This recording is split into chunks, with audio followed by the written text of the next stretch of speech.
विद्यार्थी मित्रांनो नमस्कार. मी डॉक्टर भारत यलगडाख, सहाय्यक प्राध्यापक, department of geography, KRT art, BH commerce, M science, popularly known as a KTHM college. विद्यार्थी मित्रांनो, सर्वप्रथम आजच्या SYBAच्या या वर्गामध्ये तुमचे मी सहर्ष स्वागत करीत आहे. आपण आपण 2999 एन्व्हायरमेंटल अवेअरनेस हा कंपल्सरी पेपर यामधील चॅप्टर नंबर 3 किंवा परिसंस्था किंवा इकोसिस्टीम ह्या टॉपिक विषयी चर्चा करत आलो. विद्यार्थी मित्रांनो, इकोसिस्टीम म्हणजे काय हे किंवा मागील तासिकेला आपण बघितलं की साधन संपत्तीचे असणारे वेगवेगळे प्रकार असतील. साधन संपत्ती कोणकोणते असेल? फॉरेस्ट रिसोर्सेस असेल, त्यानंतर मिनरल रिसोर्सेस असेल, त्यानंतर असणारे जलसाधन संपत्ती असेल. या प्रत्येक साधन संपत्तीचं वर्गीकरण आपण बघितलं आहे. म्हणजेच अपुनर्विकरणीय साधन संपत्ती म्हणजे काय, पुनर्विकरणीय साधन संपत्ती म्हणजे काय, विनाशी साधन संपत्ती म्हणजे काय, अविनाशी साधन संपत्ती म्हणजे काय, या प्रत्येक गोष्टीविषयी मागील तासिकांमध्ये चर्चा केली आहे. विद्यार्थी मित्रांनो, आपल्याला माहिती आहे की हा जो कंपल्सरीचा पेपर आहे, या कंपल्सरीच्या पेपरमध्ये चॅप्टर नंबर 3 इकोसिस्टीम किंवा परिसंस्था म्हणजे काय. आता परिसंस्था अभ्यासत असताना परिसंस्था कशी म्हणायची किंवा परिसंस्थेला का सर्वात महत्वाचं योगदान दिले आले आहे आणि कोणकोणत्या प्रकारच्या परिसंस्था आहे, या परिसंस्थांविषयी आपल्याला आजच्या तासिकेला चर्चा करायची आहे. आपण चर्चा करत असताना की आता सर्वप्रथम बघणार आहोत की परिसंस्था किंवा परिसंस्थेची व्याख्या कशी करता येईल. या परिसंस्थेची व्याख्या करत असताना कोणकोणत्या घटकांचा त्यामध्ये समावेश केला आहे, कोणकोणत्या घटकांचा त्याच्या अंगीभूत विचार केला आहे, या सर्व गोष्टींचा आपण अभ्यास करत असताना परिसंस्था किंवा इकोसिस्टीम किती महत्वाची आहेत. इकोसिस्टीम आणि पर्यावरण, या पर्यावरणाचा कसा संबंध साधला आहे, म्हणजे इकोसिस्टीम चांगल्या प्रकारे जर डेव्हलप असेल तर पर्यावरणाचा समतोल चांगल्या प्रकारे राखला जाऊ शकतो. हे आपल्याला आज बघावायचं आहे. विद्यार्थी मित्रांनो, इकोसिस्टीम हा अतिशय महत्वाचा पार्ट हा असणाऱ्या इको सेन्सिटिव्ह च्या गोष्टीतून सर्वात महत्वाचा मानला जातो. विद्यार्थी मित्रांनो, सर्वात महत्वाची गोष्ट आहे की सजीव असेल किंवा पर्यावरण असेल. एक पर्यावरण आपल्याला माहिती आहे की सजीवांचा अधिवास किंवा सर्वांचा अधिवास बघत असताना की पर्यावरणातील जैविक आणि अजैविक घटकांनी साकारलेला असतो. असे आपल्याला माहिती आहे की म्हणजे प्रत्येक गोष्ट असेल किंवा पर्यावरणातील दोन गोष्टी जैविक आणि अजैविक घटकांनी साकारलेल्या आहे. म्हणजे दोन्ही गोष्टी त्या ठिकाणी पर्यावरणामध्ये असल्यामुळे त्या ठिकाणी सजीवांचा अधिवास हा जैविक आणि अजैविक घटकांनीच साकारला जातो असे आपल्याला या ठिकाणी म्हणता येईल. म्हणजे सजीवांचा पूर्ण जीवनक्रमाचा जर आपण विचार केला तर जैविक आणि जैविक घटकावरच परिणाम झालेला आपल्याला दिसून येईल. म्हणजे कोणत्याही सजीव असेल, कोणत्याही पर्यावरणामध्ये राहणारा सजीव असेल, तर सजीवाचा पूर्ण जीवनक्रमाचा जर आपण विचार केला तर तो जीवनक्रम हा जैविक आणि अजैविक घटकाचाच परिणाम झालेला दिसून येतो. म्हणजे थोडक्यात असाही आपण विचार करू की सजीवाची निर्मिती ही असेल, वाढ असेल, क्षय असेल किंवा जीवनक्रम असेल, म्हणजे निर्मिती, वाढ आणि क्षय अशा तीन गोष्टीवरती असणाऱ्या म्हणजे ओरिजिन असेल, ग्रोथ असेल आणि त्यानंतर त्याचं डिग्रेडेशन असेल किंवा क्षय असेल, या गोष्टीचा किंवा याचा जीवनक्रम बघत असताना त्याच्या आदिवासी पर्यावरणामध्ये पूर्ण होत नसल्यामुळे आदिवासातील पर्यावरणाचे जैविक व अजैविक घटकांचे त्याच्या स्वामित्व असणे आवश्यक असते. म्हणजे या तिन्ही गोष्टीचं जर साध्य करायचे असेल तर त्यासाठी त्याला आदिवासामधील असणाऱ्या म्हणजे त्याच्या वस्तीस्थान असेल किंवा त्याच्या आदिवासी भागामध्ये असेल त्या ठिकाणी असणाऱ्या जैविक व अजैविक घटकांचे त्याचे स्वामित्व असलेलं असावं पाहिजेत. म्हणजेच सजीव आणि त्याचा अधिवास, म्हणजे सजीव ज्या ठिकाणी राहतो आणि त्या ठिकाणी त्याचा असणारा अधिवास किंवा पर्यावरणीय घटक यांचा अन्योन्य संबंध असला पाहिजे. म्हणजे यांचा संबंध असतोच. जर मानव ज्या ठिकाणी आदिवासी पर्यावरण, ज्या ठिकाणी सजीव त्या ठिकाणी राहतो, त्या असणाऱ्या पर्यावरणाच्या घटकाशी तो समरस होऊन जात असतो. म्हणजे प्रत्येक गोष्टी त्याच्या संबंधातून असेल, त्याच्या पर्यावरणीय दृश्य असेल किंवा वैशिष्ट्यपूर्ण असेल, त्या आकृतीबंध निर्माण होतो. आपण त्याला परिसंस्था असं म्हणतो थोडक्यात. म्हणजे सजीव असेल आणि त्याचा अधिवास असेल किंवा त्याचा पर्यावरणीय घटक असेल यांच्याशी सहसंबंध येतो. आणि या जो सहसंबंध आल्यानंतर या सहसंबंधामधून पर्यावरणीय दृश्य किंवा वैशिष्ट्यपूर्ण आकृतीबंध निर्माण होतो. याला आपण परिसंस्था असे म्हणतो किंवा त्याला इकोसिस्टीम असेही म्हणत असतो.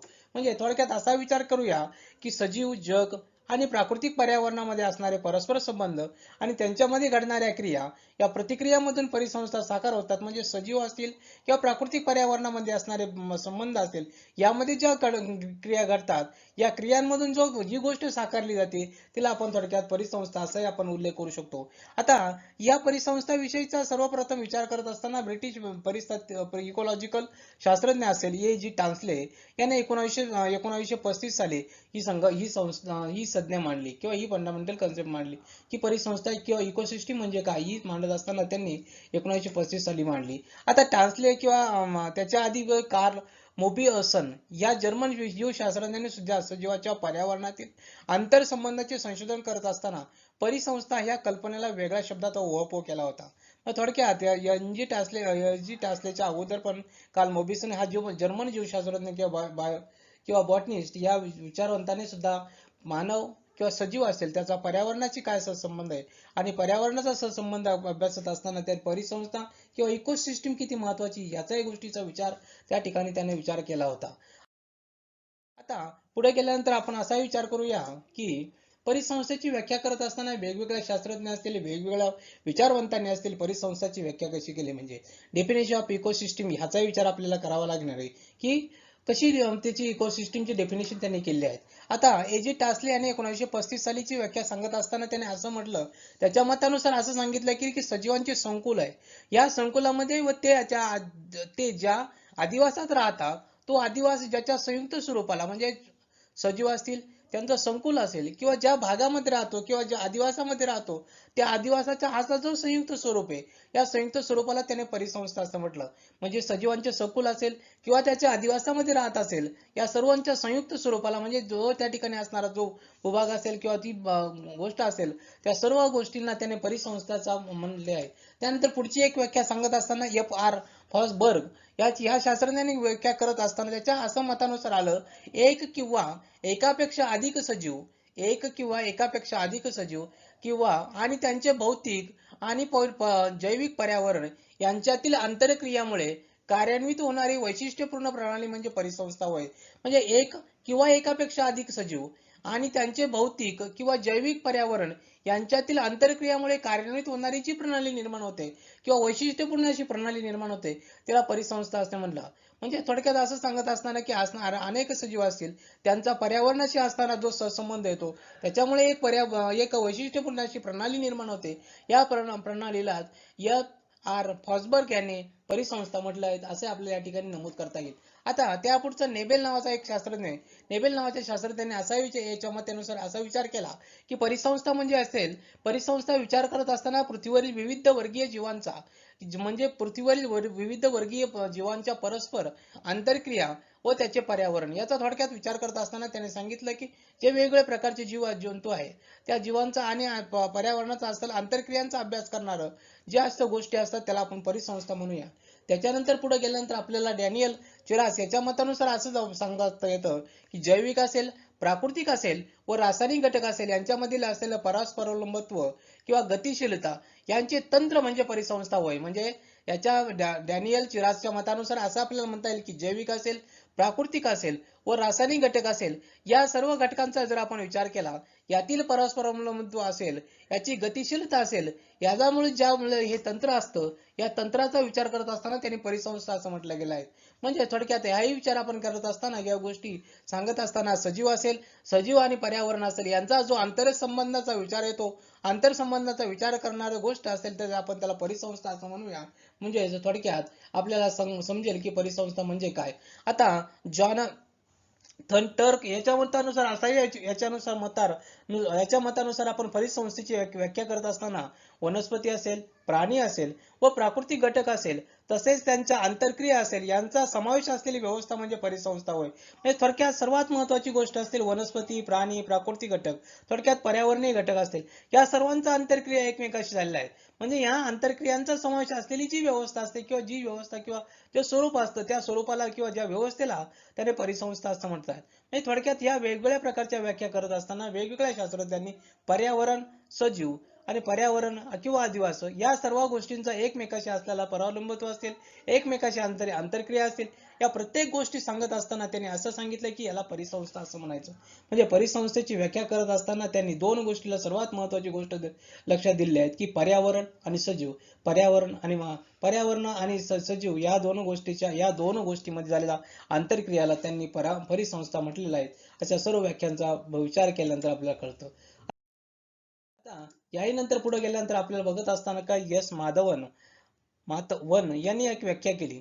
यांच्या मतानुसार असाही व्याख्या केली की परिसंस्था म्हणजे सजीव व पर्यावरण व त्यांच्यामधील आंतरक्रिया. आता बघा या ठिकाणी त्यांनी सांगितलंय सजीव आणि पर्यावरण यांच्यामधील आंतरक्रिया व तसेच इतर पद्धतीप्रमाणे असलेला संबंध यांची गोळाबेरीज करायची म्हणजे त्याला म्हणायचं पर्यावरण किंवा परिसंस्था असं म्हणायचं. म्हणजे थोडक्यात सजीव असेल आणि तो पर्यावरण असेल म्हणजे यांच्यामधील असणारा आंतरक्रिया असेल व त्या सर्वांची पद्धत त्या इतर पद्धतीबरोबर असणारे संबंध असतील यांची गोळाबेरीज म्हणजे आपण याला परिसंस्था असं म्हणू शकतो.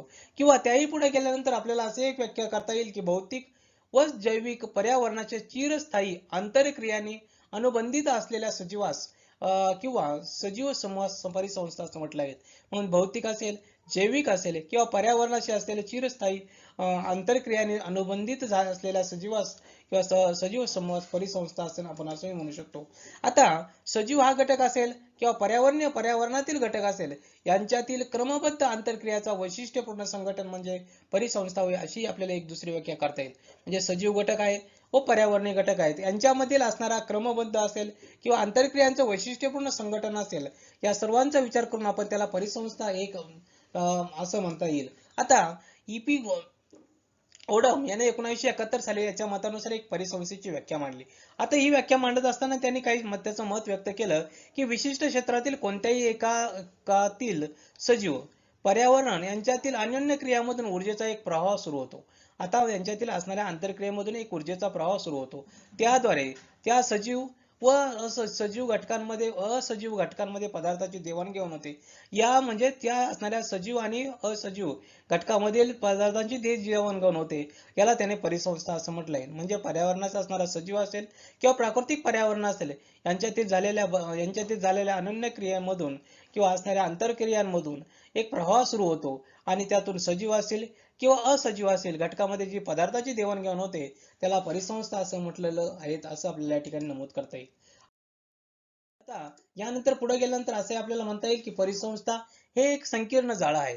त्यामध्ये सजीव असेल, त्याचे पर्यावरण असेल व त्यामधील असणाऱ्या आंतरक्रियांचा समावेश प्रामुख्याने परिसंस्था या घटकामध्ये मोडल्या जातात. म्हणजे थोडक्यात सजीव असेल व त्याचे पर्यावरण व त्याचे असणारे जाळे म्हणजे परिसंस्था हे संकीर्ण जाळं आपल्याला या ठिकाणी सांगता येईल. सजीव व त्याचं पर्यावरण व या आंतरक्रियांचा समावेश प्रामुख्याने या परिसंस्थांमध्ये होत असतो. म्हणजेच सजीवांच्या जीवनक्रमानुसार पर्यावरणाचा मोठा प्रभाव पडलेला दिसून येतो. म्हणजे अर्थात आपण असा विचार करू की सजीवांचा जीवनक्रम व्यतीत होत असताना तेथील पर्यावरण घटकांना अनुसरून व्यतीत होत असतो. म्हणजे सजीव ज्याप्रमाणे त्याचा असणारे वाढ असेल म्हणजे ओरिजिन असेल, वाढ असेल आणि क्षय असेल या प्रत्येक गोष्टीवरती सजीवाचा असणाऱ्या पर्यावरणाचा नक्कीच परिणाम आपल्याला दिसून येत असतो. म्हणजेच जसजसा सजीवाचा जीवनक्रम बदलत असतो, जो व्यतीत होत असतो त्याप्रमाणे पर्यावरणामध्ये असणाऱ्या घटकांना अनुसरून तो व्यतीत होत असतो असे आपल्याला या ठिकाणी नमूद करता येईल. म्हणजेच सजीव आणि पर्यावरणात्मक घटक यांची सारखी देवाणघेवाण चालू असते म्हणजे ते कार्यरत असतात. यामुळे येथे एक वैशिष्ट्यपूर्ण असे दृश्य निर्माण होते आणि या वैशिष्ट्यपूर्ण दृश्यालाच आपण काय म्हणतो परिसंस्था असं म्हणू शकतो. म्हणजे थोडक्यात सजीव आणि पर्यावरणात्मक घटक यांच्यात सारखी देवाणघेवाण सुरू होते आणि एक वैशिष्ट्यपूर्ण दृश्य निर्माण होतं. याला आपण परिसंस्था असंही म्हणू शकतो. म्हणजे पृथ्वीतलावर जर आपण विचार केला सर्वत्र पर्यावरण समान स्वरूपाचे नसल्यामुळे म्हणजे प्रत्येक ठिकाणी पर्यावरण सारखं नाहीये. आता पृथ्वीच्या कोणत्याही भागामध्ये गेलो तर त्या ठिकाणी असणाऱ्या पर्यावरण असेल म्हणजे उष्ण भाग त्यानंतर असणाऱ्या प्रत्येक ठिकाणी असल्यानंतर आपण जर अक्षरोत्तीय विस्तार बघितला गेला तर उष्ण वाळवंटी प्रदेश असेल किंवा त्यानंतर समशीतोष्ण कटिबंधीय प्रदेश असेल, शीतकटिबंधीय प्रदेश असेल म्हणजे कोणकोणत्या प्रदेशात गवताळ प्रदेश असेल किंवा या ठिकाणी असणाऱ्या सॅव्हाना प्रदेश असेल किंवा वाळवंटी प्रदेश असेल प्रत्येक ठिकाणी असणारं पर्यावरण हे वेगवेगळं आहे. आता हे पर्यावरण समान स्वरूपाचं नसल्यामुळे वेगवेगळ्या पर्यावरणामधले असणारे सजीव असतील त्या प्रदेश आणि सजीव किंवा त्या ठिकाणी असणारं पर्यावरण याच्याशी आंतरक्रिया होत असतात आणि यांच्याशी आंतरक्रिया होऊन ज्या ठिकाणी अशी वेगळी दृश्य निर्माण होतात किंवा वैशिष्ट्यपूर्ण अशी प्रणाली निर्माण होते त्याला आपण परिसंस्था असं म्हटलोय असंही आपण बघितलेलं आहे. आता याही नंतर पुढे गेल्यानंतर प्रत्येक परिसंस्थामधील सजीवांचे अस्तित्व असेल हे जैविक व अजैविक घटकावरच अवलंबून असते. म्हणजे प्रत्येक परिसंस्थेचा आपण विचार करूया. प्रत्येक परिसंस्थेचा जर विचार करत असताना दोनच गोष्टी सर्वात महत्त्वाच्या की अजैविक घटक आणि जैविक घटक या दोन घटकावर तर परिसंस्था अवलंबून असते. म्हणजे परिसंस्थेचा हा विविध स्तरावर असू शकतात असे म्हणता येईल. आता त्यानंतर पुढे गेल्यानंतर परिसंस्था आकाराने अगदी लहान असू शकते किंवा खूप गुंतागुंतीची असू शकते किंवा जगव्यापी असू शकते. उदाहरणार्थ बेडके असलेले पाण्याची डबकी एक परिसंस्था आहे. आता या उलट संपूर्ण पृथ्वी देखील एक परिसंस्था आहे. म्हणजे बेडकाचं असणारे हे थोडंसं छोटा असणारं पाण्याचं डबकं ही एक परिसंस्था आणि संपूर्ण पृथ्वी ही एक परिसंस्था असे आपल्या या ठिकाणी म्हणता येईल. आता एल कोल यांनी असं सांगितलं की संपूर्ण पृथ्वीच्या परिसंस्थेला परिस्थितिक मंडल असे नाव दिले आणि त्यात त्याला परिसंस्था व जीवावरण समाविष्ट केले आहेत असे आपल्या ठिकाणी म्हणता येईल. मग आता त्या थोडासा विचार करूया की वाळवंट परिसंस्था सापेक्षामध्ये साधी असते, त्या मानाने विषुववृत्तीय सदाहरित जंगल परिसंस्था अतिशय गुंतागुंतीची असते. म्हणजे वाळवंट परिसंस्था असेल किंवा विषुववृत्तीय सदाहरित जंगल परिसंस्था असेल, यामध्ये थोडासा वेगळा बदल असतो किंवा वेगळं गुंतागुंत असू शकते असं आपल्याला म्हणता येईल. किंवा निसर्गातील सर्वच आदिवास परिपूर्ण परिसंस्था असतील असं नाही, असंही आपल्याला या ठिकाणी म्हणता येणार नाही. कारण सर्व आदिवासामध्ये भौतिक घटक असेल, सूर्यप्रकाश असेल, हवा असेल, उष्णता असेल, तापमान असेल, मृदा असेल, प्राणी असेल किंवा पाणी असेल व रासायनिक द्रव्य असेल, या भरपूर प्रमाणात असतातच आणि त्यामुळे या ठिकाणी असतात असे नाही असे आपल्याला म्हणता येईल. कारण प्रत्येक गोष्टीमध्ये किंवा प्रत्येक आदिवासामध्ये या गोष्टी असतीलच असे आपल्याला, या भौतिक गोष्टी असतीलच असं आपण सांगता येत नाही. म्हणून त्या ठिकाणी असणाऱ्या त्या पर्यावरणाशी किंवा असणाऱ्या आंतरक्रियाशी संबंध येत असतो. म्हणजेच एखाद्या आदिवासामध्ये भौतिक घटकाची कमतरता असेल तर ते परिपूर्ण परिसंस्था साकार होत नाही असे आपल्याला या ठिकाणी माहिती आहे. म्हणजे त्या ठिकाणी असणारे पर्यावरण जर अनुकूल नसेल तर त्या ठिकाणी त्याला अडथळा निर्माण होतो असे आपल्याला या ठिकाणी म्हणावं लागेल. आता यानंतर पुढे गेल्यानंतर अंटार्क्टिका खंडावर गेलो तर परिपूर्ण परिसंस्था आढळत नाहीत. याचे आपण उदाहरण बघूया. किंवा ध्रुवीय अधिवासामध्ये जर गेलो तर त्या ठिकाणी मंद सौर ऊर्जा असते, तापमान आणि बर्फाच्छादित जमीन असते आणि प्रबळ समायोजक गुणधर्म असल्यामुळे सजीवांचे स्वतःचे अस्तित्व टिकवून ठेवणे ही त्यांच्या पुढे एक कसब असू शकते. आता उदाहरणार्थ पेंग्विन असेल, सील असेल, लिचन असेल इत्यादी सजीवांचा विचार बघूया. आता विषुववृत्तीय सदाहरित जंगलामध्ये जर गेलो आपण तर विषुववृत्तीय सदाहरित जंगलामध्ये असणारी परिसंस्थेमध्ये भौतिक घटक असेल किंवा रासायनिक घटक असेल यांचाही आपण या ठिकाणी मोठ्या प्रमाणात मोठ्या प्रमाणात उपलब्ध असल्यामुळे त्या ठिकाणी असणारे सजीवांचे प्राचार्य मोठ्या प्रमाणात आढळून असते असे आपल्याला म्हणता येईल. आता याचा विचार करत असताना सजीवांच्या सर्वोच्च जाती आणि प्रजाती ह्याच परिसंस्थेमध्ये आढळतात असे आपल्या या ठिकाणी नमूद करता येईल. त्यानंतर पुढे जाऊया की परिसंस्थेची वैशिष्ट्य सांगत असताना की परिसंस्थेची वैशिष्ट्य खालीलप्रमाणे आपल्याला सांगता येत की परिसंस्था कशा स्वरूपाची असली पाहिजे, परिसंस्थेचे काय वैशिष्ट्य असले पाहिजे. आता परिसंस्थेची इकोसिस्टीम्स कॅरेक्टरिस्टिक्स सांगत असताना परिसंस्थेची रचना ही क्रमबद्ध असली पाहिजे, तर्क सुसंगत असली पाहिजे व सर्वसमावेशक असली पाहिजे. हे तिचं सर्वात महत्वाचं वैशिष्ट्य आहे. आता दुसरं वैशिष्ट्य अभ्यासत असताना परिसंस्था एकरूप किंवा अद्वैत असली पाहिजे. म्हणजे त्यातील पर्यावरणीय घटक असेल, मानव असेल, वनस्पती असेल व प्राणी जगत असेल एकाच चौकटीत येत असतात. त्यानंतर पुढे परिसंस्था सतत कार्यरत असते, तसेच परिसंस्थेतील घटकांचे चक्रीकरण सतत चालू असते. म्हणजे गोष्टी बघत असताना ह्या गोष्टी आपल्याला या ठिकाणी साध्य केल्या गेल्या पाहिजेत. परिसंस्थेचे निश्चित स्वरूपाचे संघटन असते, कारण यातील सर्व घटक हे नियोजित मार्गाने आपापली कामे करत असतात असे आपल्या या ठिकाणी नमूद करावं लागेल. आता परिसंस्था ही परिस्थितिकीचे मोठे आणि प्रमुख एकक आहे असं आपल्याला थोडक्यात म्हणावं लागेल.